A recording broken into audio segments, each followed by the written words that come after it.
Is this thing on? Are we rolling? You want to see something cool? Want to see something really cool? Like really cool? What's up everybody, Chris Mary here, back again with another video. It's been a while since I did one of these. I think the last time I did one was when the Komodo released. Well, there's a new camera now on the horizon, so close on the horizon that it's here right now, and that is the red V-Raptor, which looks like it has all the DNA of a Komodo, but we are going our way towards the DSMC3 line. So, what's this camera all about? What are the specs and what can you expect and where can you get one and when can you get one and how much does it cost? All of that will be answered right here on this video.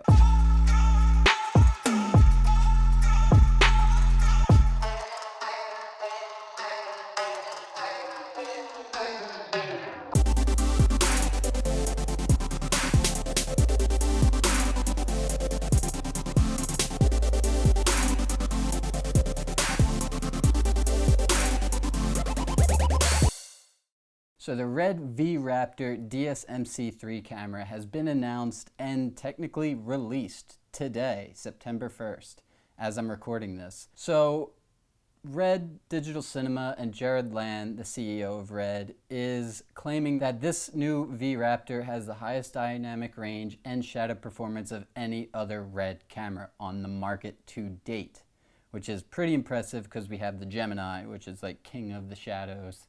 And we have helium sensor and we have Komodo, both handle shadows extremely well. So this is really exciting to see this in performance, hopefully in the near future. So what is this camera? It is an 8K VistaVision camera with high speed capability.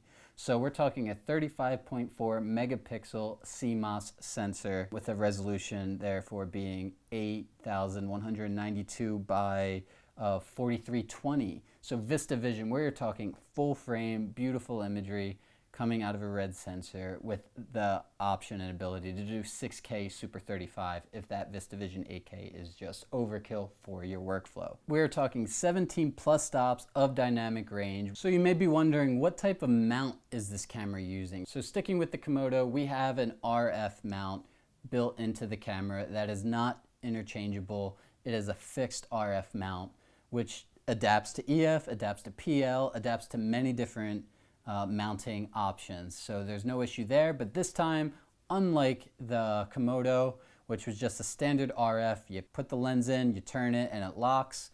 You can buy the adapter, same deal. Well, this time there is a locking ring to the RF mount for better support. You can still buy the lens support if you're worried about any flexibility there in the mount. But I assume that the locking ring should alleviate any concerns that people had with the Komodo, which I have not had any problems with, but I can understand the worry of that micro movement while putting torque to the lens via a focus motor or what have you, or weight. It takes CF Express cards, actually, so we are not using the Red proprietary SSDs of DSMC2 era, and we're not using the CFast 2.0 of the Komodo.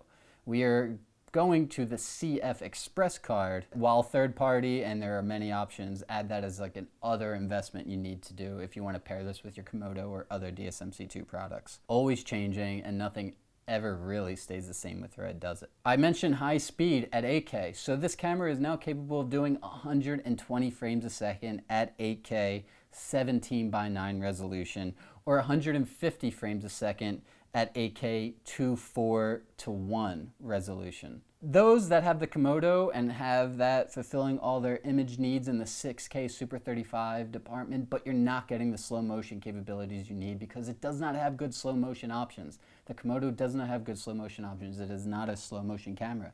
If you need 40 frames, 60 frames a second, drop down to 4K, like sure, you can get it done, but you're not getting the high frame rates. This thing performs and exceeds a lot of expectations in the high frame rate department. I'll talk about them now. So you can do 240 frames a second at 4K 17:9.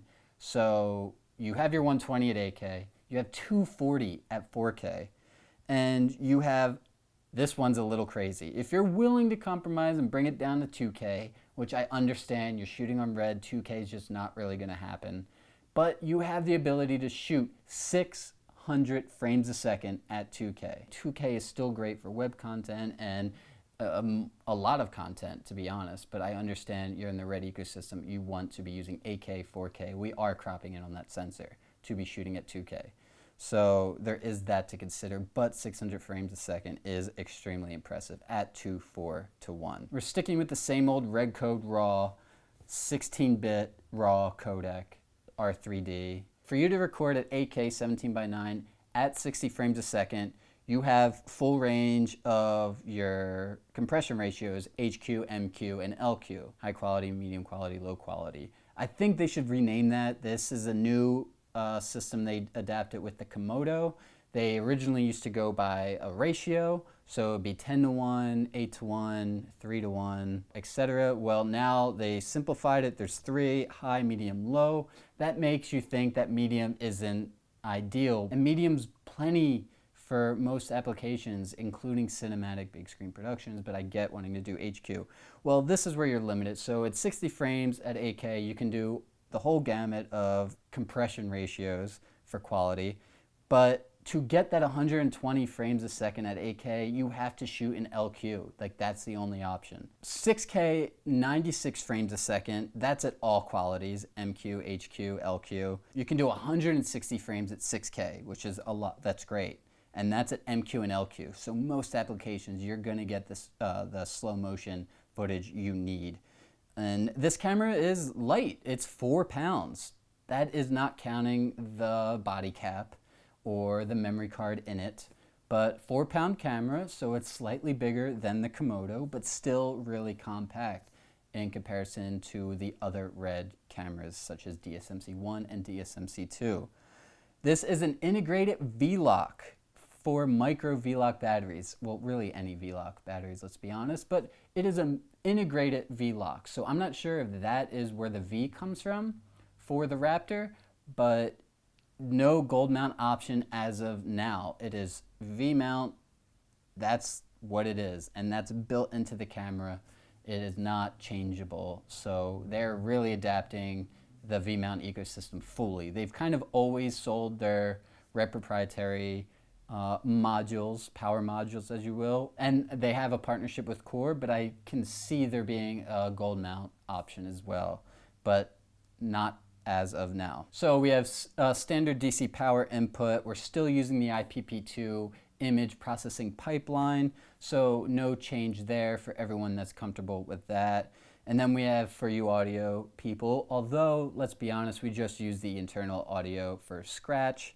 We're talking about integrated dual channel digital mono microphones, uncompressed 24-bit, 48 kilohertz. So we also have integrated dual channel mic line plus 48 volt input via 5-pin audio port. We do have Wi-Fi, just like the Komodo. This time the Wi-Fi antenna is actually on the back of the camera. You can use this Wi-Fi for full camera control, dual band, 24 gigahertz and 5 gigahertz options, just like the Komodo.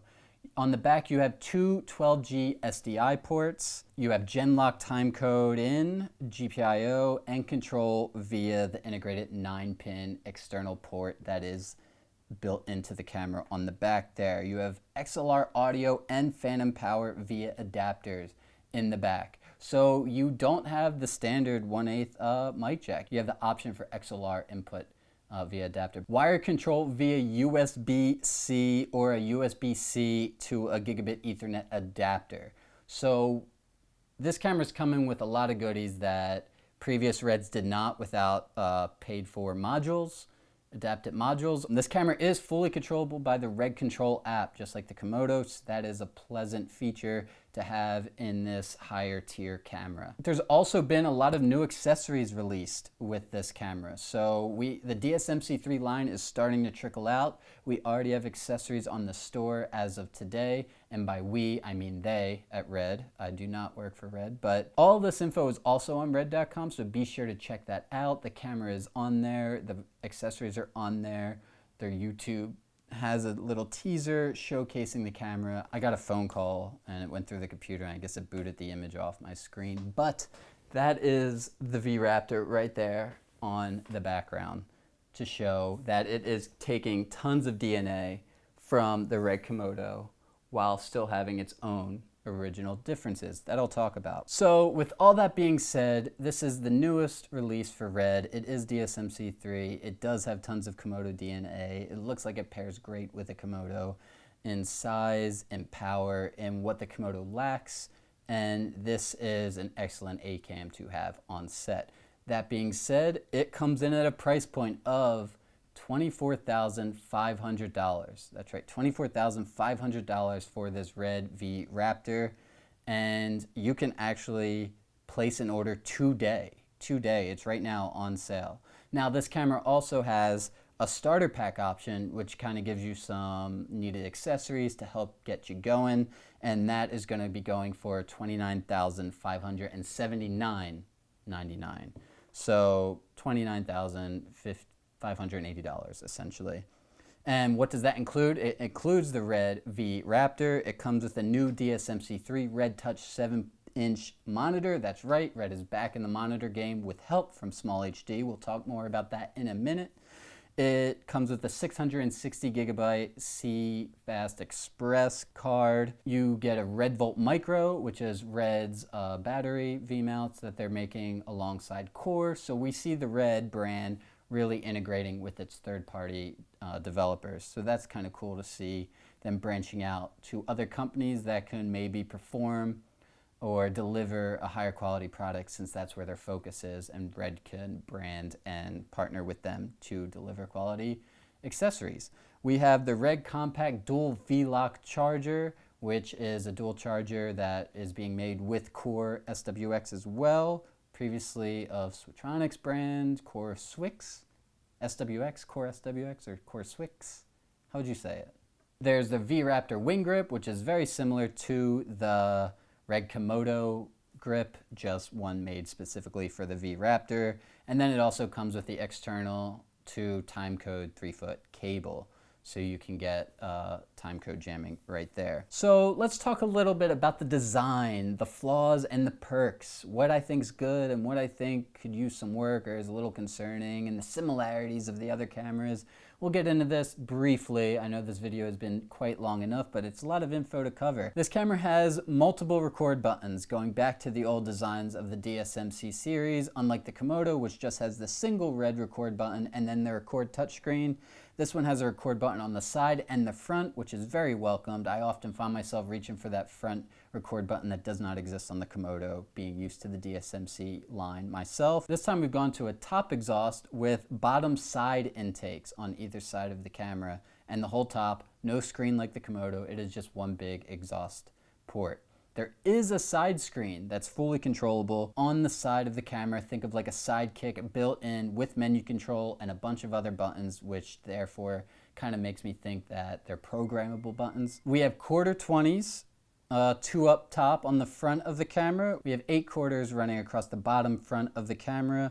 We have 2 quarter 20s on both sides, like the Komodo on both sides, and that's to mount the wing grips or whatever side cages or supports that you'll need. And then you have a bunch of quarter 20s on top, 4 up front, 5 on the one side, 2 on the other side, so plenty of mounting points, just like the old Red DSMC cameras have before them.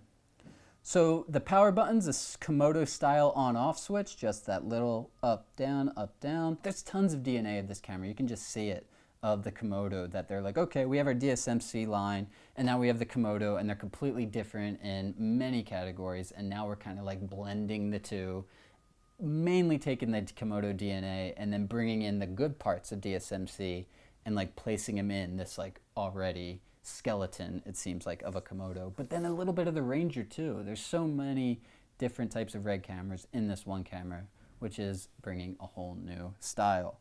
For better or worse, what I've noticed is there's no normal 1/8 inch headphone jack input. So those that like to run with that Rode video mic, just plug it right in, right to the side of the camera for just that good scratch audio. Or some people I know like to take the lav, of like a Sennheiser lav like I have here, run straight into the camera.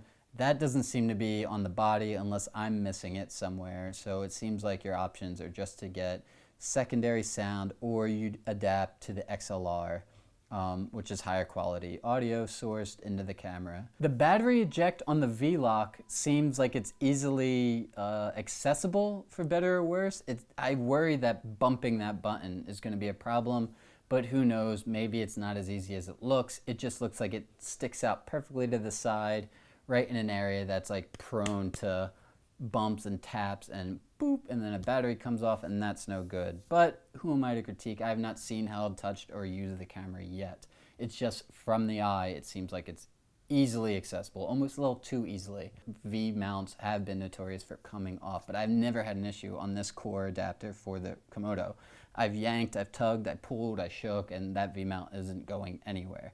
So maybe it has a similar type locking system, despite that eject button. But I just imagine hitting that button and the battery shooting off in the air. So what's the real big news, besides the everything about the camera and the announcement and the fact that it's available, is that it's available now to purchase right now. The Stormtrooper White Edition is available, and it says that if you place an order for the Brain today, right this second, it should ship within 3 to 4 weeks. Now, we all know how Red works. People are still waiting for their Komodos to this date. I've been lucky enough to have my Stormtrooper deliver in August of 2020 now, has it been?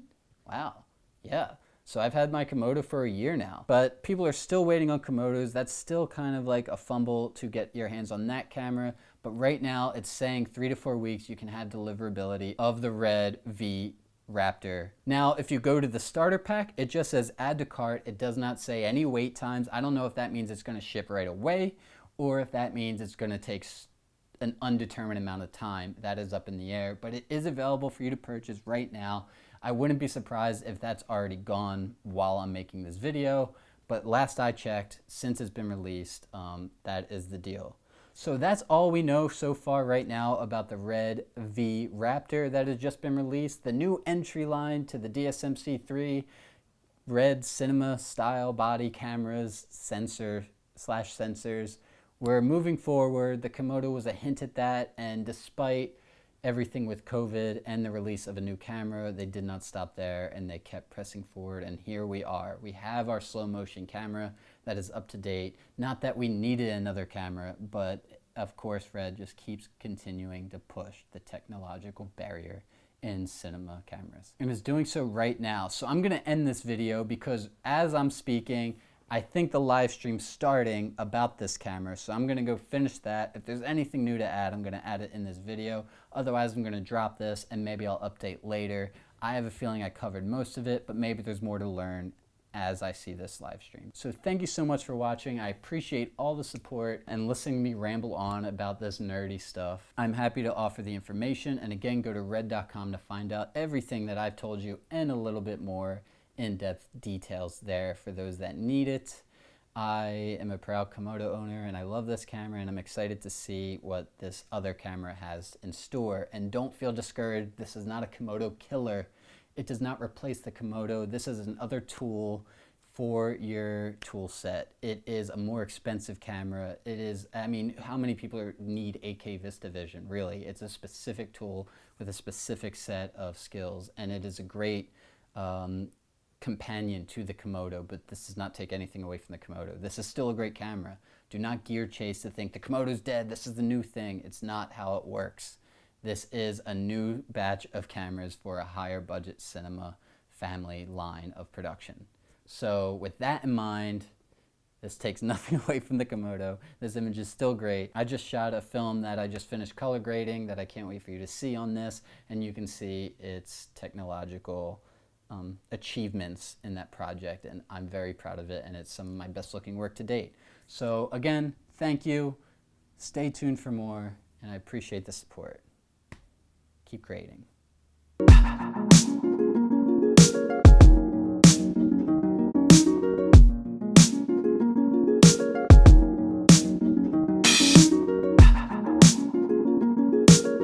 Is this thing on? We're rolling? Am I talking to myself? There's no one there? Oh, I'm doing everything? I'd set up the audio, the camera, the light, and there's no one behind the camera. I'm looking at a monitor that's facing me right now. That's what's, oh, okay, cool. You wanna see something cool then? You? Because there's no one else to talk to because I'm alone? I'll show you. Pretty cool. Pretty cool. That's new. It's different than this. I'm shooting on a Komodo, but that's not, this is, should we, this is not the intro, for sure.